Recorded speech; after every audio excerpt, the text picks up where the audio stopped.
Hello, everybody. I'm Scott Feinberg from the Hollywood Reporter. Thank you for being here. We are very lucky tonight to be joined by a combination of in-person and virtually by 6 tremendous talents associated with this. So would you first please join me in welcoming co-creator, showrunner, EP, writer, John Hoffman.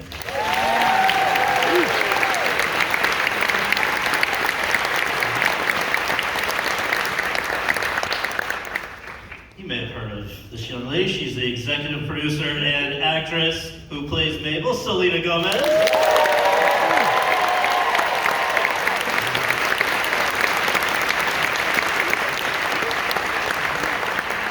He is an EP as well, and then the actor who plays Oliver. Please welcome Martin Short.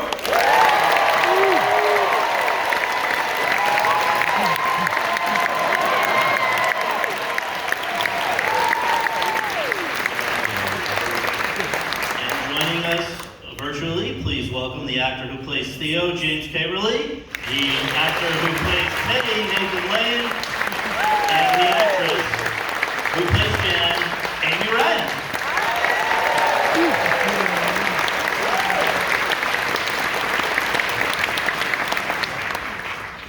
Thank you all so much for taking the time to do this, and I would like to begin with you, John. If you could tell us the origin story of this baby. I believe it actually goes back to a dinner party involving somebody who we're sorry cannot be with us tonight, Steve Martin.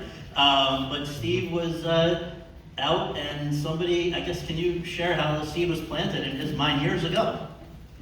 Absolutely. Standing in for Steve, and Martin, jump in because if I get this wrong. Steve, I believe, was at a party at Sandy Gallon's.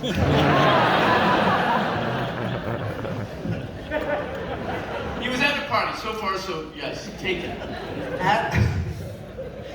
At Sandy Gallon's, and he was looking, or someone was pointing, and they were talking about 3 in their years actors across the room who someone had suggested, you should write something, Steve, for those actors. And he said, that's a good idea. So he started thinking on that, came up with an idea about 3 actors living in an apartment building in New York who happened upon a crime and began to investigate it. So he was intrigued by that idea.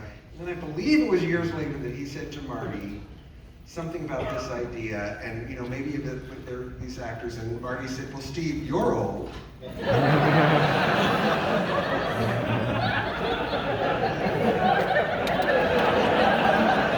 I'm right. Now that's so far perfect. Okay. So that idea then simmered in Steve's mind for a little bit until a very fateful lunch with Dan Fogelman and Jess Rosenthal, where Steve sat down with them, and Dan very smartly said, we're thinking about some TV ideas and everything, and Steve said, well, do you want one? And Dan said, sure. And he drew out this idea, and then I was brought in by Dan and Jess to expand upon that. And so let me just jump in because you're not going to say this, but coming now off of 6 seasons of Grace and Frankie in the same roles as on the show, and many other things prior to that, looking and including acting on Broadway. But please continue. I've stipulated in all contracts that I only work with legends. But yes, so it was a remarkable invite to a dinner to meet Steve and talk about his idea and share my thoughts on his idea and how it could be something in a very New York tone. And what I loved was the idea that knowing that Marty was involved in it, knowing the 2 of them in my head for all of my life, I could imagine very easily these characters that Steve was talking about. But the magic element to me was sort of the idea of taking these 2 classic comedians in a New York setting where classic could meet modern. The idea of adding a 3rd very modern young woman was a very intriguing mix.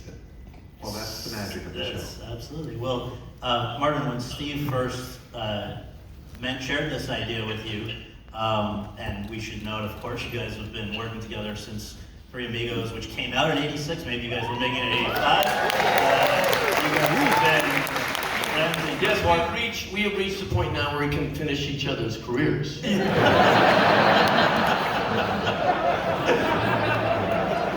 Well, Yes, there's been a lot of years of friendship and collaboration. So when he tells you, "Hey, this is an idea that has occurred to me," what was your response?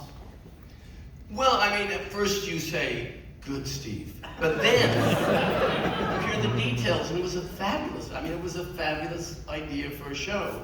And then you start hearing about the pedigree of names involved in writing, and you say, of course. Why would you be a fool not to?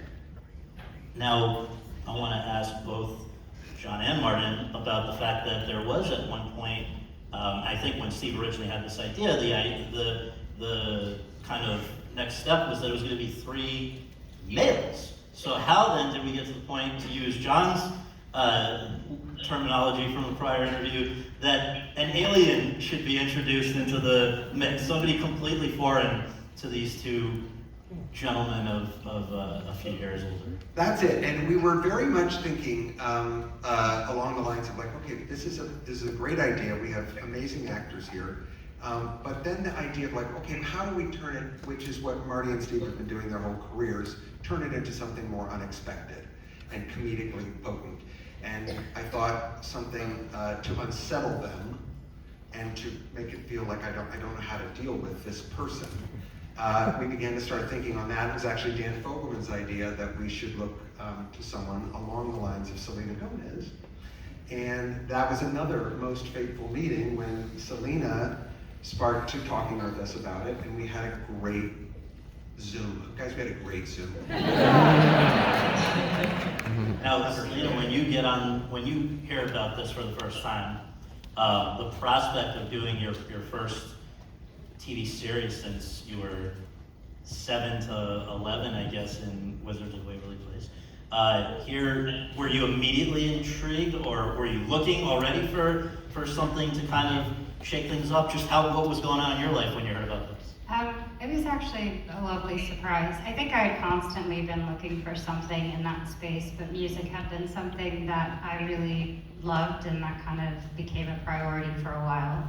And then, of course, I had really amazing opportunities presented to me where I could kind of play the same character I've been playing my whole life. So I wasn't necessarily attracted to that. And then when I found out about this and I had the meeting, I felt really connected to the character right away. I kind of felt like I was Mabel in a lot of ways. And I just think that she's so much fun to play, and I've really enjoyed it. And once I found out who they were, I was really happy.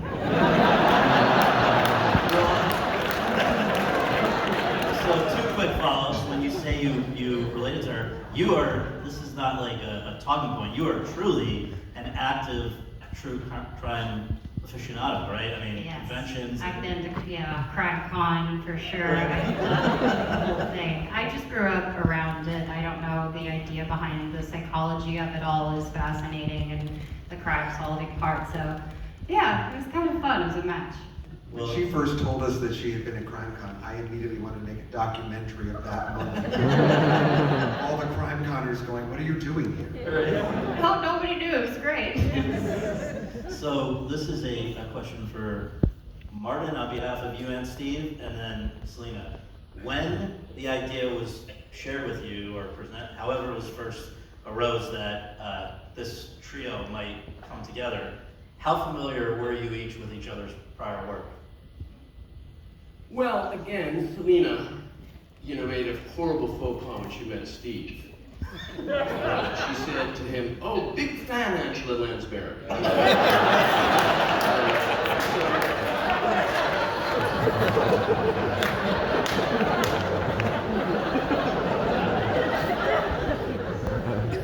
No,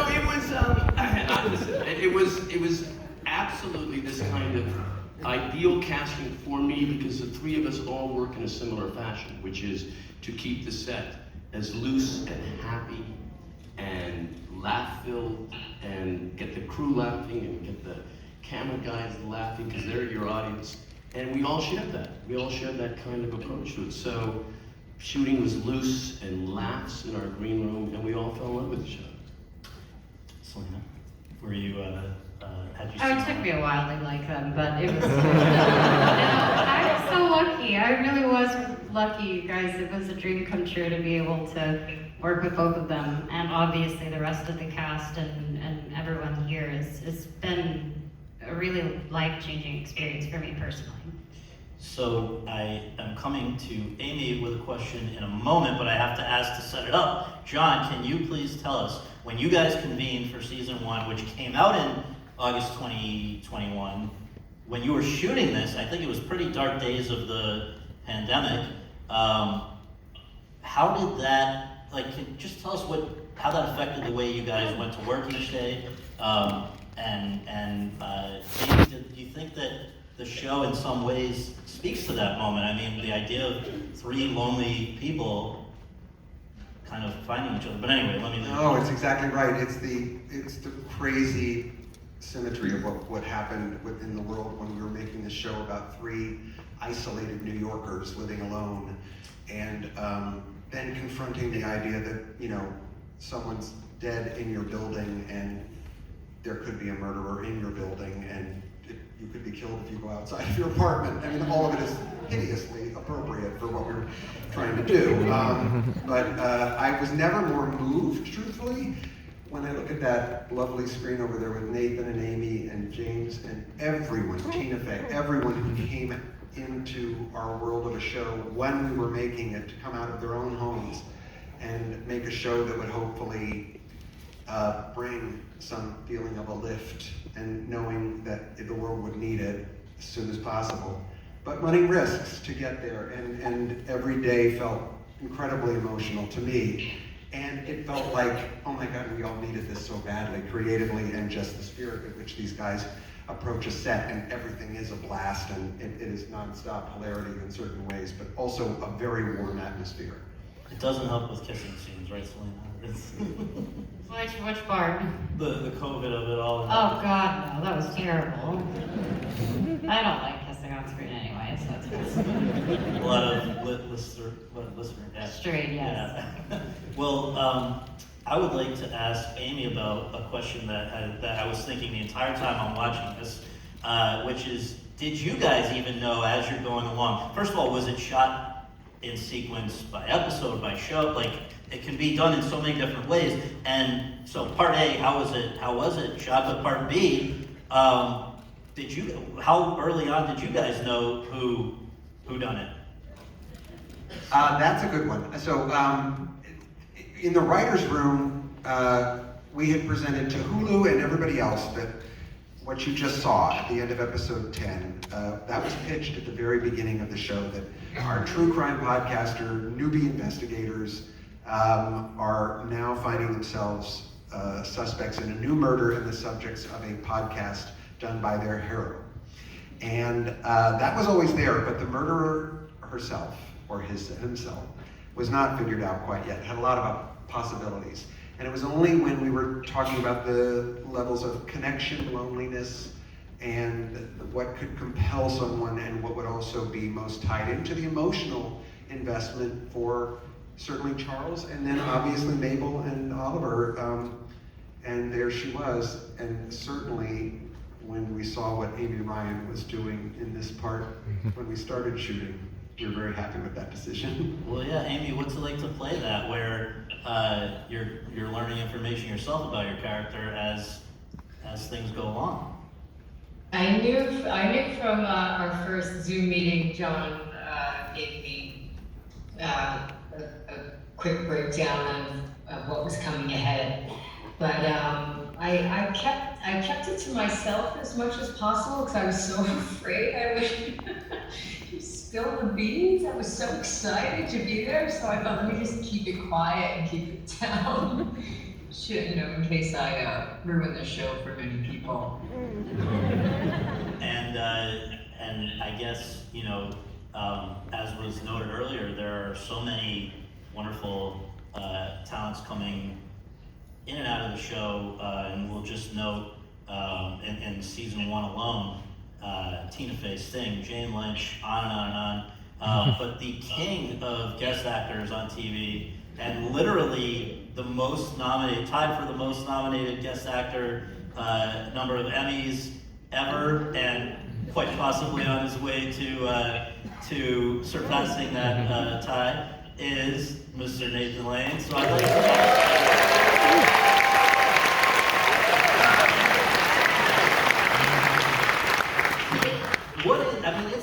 it's gotta feel like kind of being the kid who moves to a new school in the middle of the year and things are going on and people know each other and you have to both try to fit in and stand out. And I don't know, can you just talk about guest acting on a TV show generally and then specifically with this one? Well, you're like an old hooker.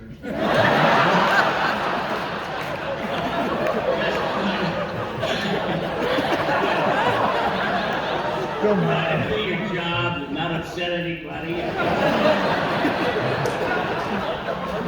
You know, if we can move things along, I only have this room until 12.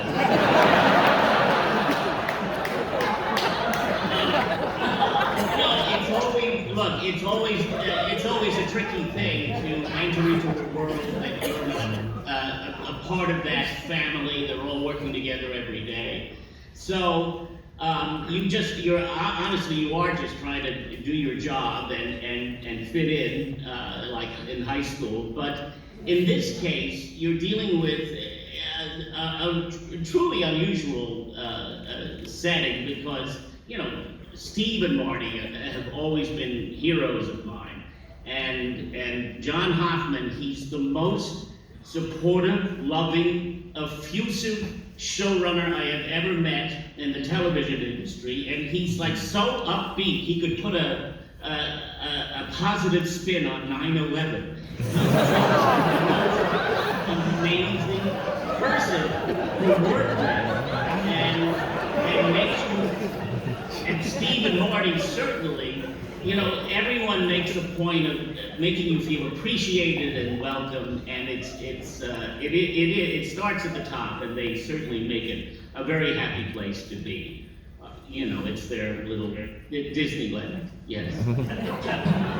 Well, James, I want to ask you about one of the, I think, most impressive episodes, and in some ways, you know, daring that was part of this season, and that is something that this audience just saw here, The Boy from 6B, an entirely nonverbal episode to kind of simulate the perspective of your character and yourself. And I wonder if you could just talk about what your reaction was when you heard that there was going to be such an episode, and then what it was like to bring it to life. Yeah. Well, when I first read the episode, John Hoffman presented it to me, and I thought, oh wow, I know this is going to be a really interesting episode. It'll be very interesting, but I was also terrified because it was from my perspective, and, you know, I would be just carrying this story in a way, and it was a huge honor to really be a part of that episode and be in that role. And the fortunate thing is that John and Steve and Selena and that other guy, you know, put on a good show and tell the story. And it was really shocking for me that after the show was over, and even until this day, people have come up to me and said, this is one of the best episodes of not just this entire season, but just all of television shows that they've seen on Hulu. And I thought, oh wow. So I think John wrote a good one.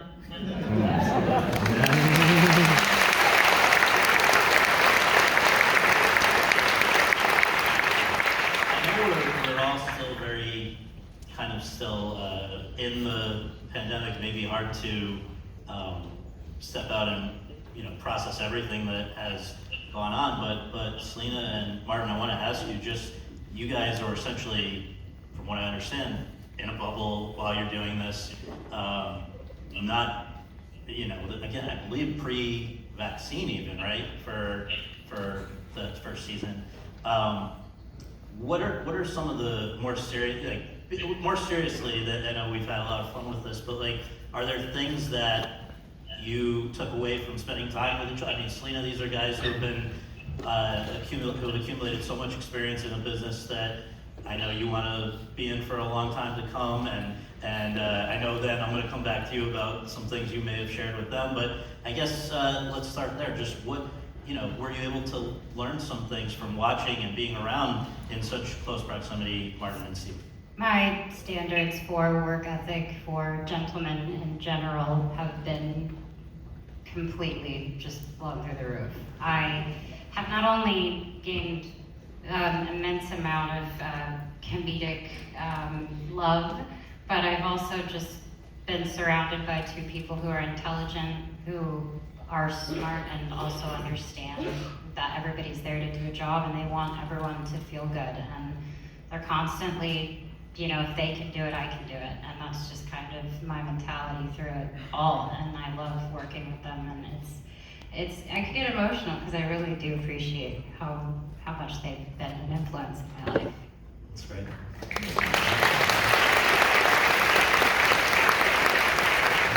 And Martin, I mean, He was okay. No, here's what I think, we're often asked about the generational divide of the cast. And I think part of it is actors, but I think there isn't a big generation divide with actors. I think you're either a dedicated actor, a caring actor, a good person, a kind person, and whether you're 76 or 28, it really doesn't matter. It all equals, you're not judging someone and saying, oh boy, she is so kind, and she's young. You don't do that. You go, she's kind, she's talented, she's on time. Selena was never 1 second late, like Steve. Steve is actually neurotically punctual. But that is how you judge someone, and you don't sit back and say, but how does that fit into her being a different generation? It didn't for me anyway. Selena is an absolute, the dream person to work with. She cares, she's on time, she knows her lines, she focuses, she laughs, she's loose, and she has that great longevity potential of show business, which is tied to one idea, that you take it seriously, but it's only show business. So she always has this great perspective on what we're doing. that's great. And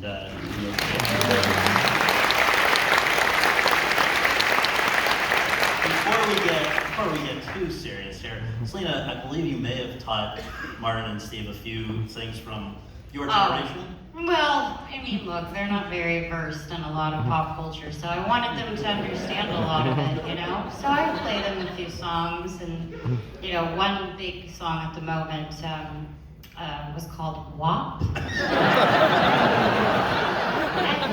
And, the questions were really good, Well, I think it's its message. Yeah.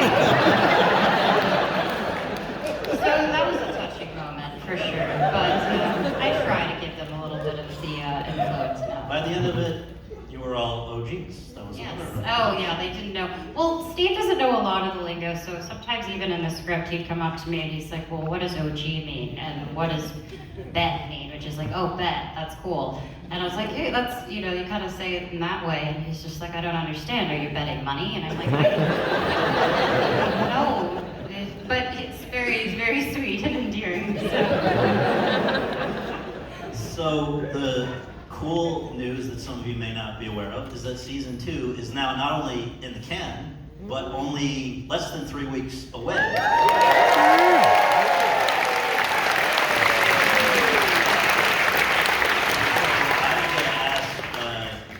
Anyone who would like to chime in, John, I think it's first dibs, fairly enough. Anything you want to say to tease season 2 before we go to a clip of season 2? What are we showing? I have no idea what we're showing. All right, this is very exciting. I'll be very surprised. won't spoil anything, I'm sure. Well, there's been some additions to the ensemble, right?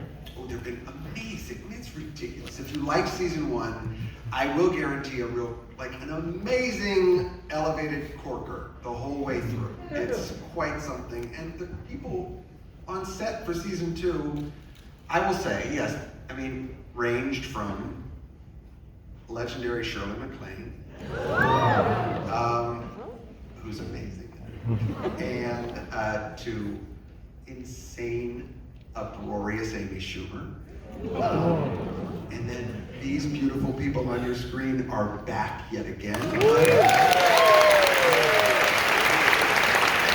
better than ever, and I mean, it really is, it doesn't,